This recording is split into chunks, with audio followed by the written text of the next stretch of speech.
મહેસાણાની ખાનગી યુનિવર્સિટીમાં સ્વદેશી અભિયાનને વધુ અસરકારક બનાવવા આત્મનિર્ભર ભારત સંકલ્પ અભિયાન કાર્યક્રમનું આયોજન કરવામાં આવ્યું હતું। આ કાર્યક્રમનો મુખ્ય ઉદ્દેશ્ય સ્વદેશી ચીજવસ્તુઓની બનાવટને પ્રોત્સાહન આપવાનો હતો। ઉર્જા મંત્રી ઋષિકેશ પટેલે યુવાઓને સ્ટાર્ટઅપ, મેન્યુફેક્ચરિંગ અને ઇનોવેશન ક્ષેત્રે આગળ આવી સ્વદેશી વિચારધારાને આત્મસાત કરવાની અપીલ કરી હતી।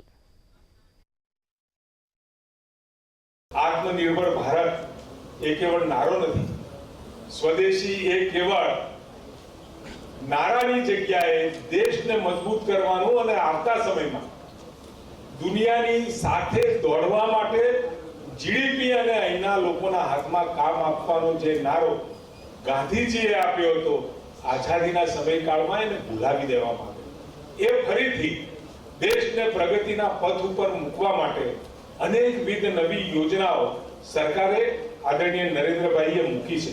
સ્વદેશી અપનાવો વાત એવી છે કે દેશનો પૈસો દેશમાં, એક્સપોર્ટ વધારે કરવું, ઇમ્પોર્ટ ઓછું કરવું, આ દેશની સદ્ધરતા કેમ વધે અને સ્વદેશીનો મંત્ર દરેકના ઘેર ઘેર સુધી પહોંચે એ વાત લઈને આજનો કાર્યક્રમ થઈ રહ્યો છે। ત્યારે આપણી પણ એક મહત્વની જવાબદારી છે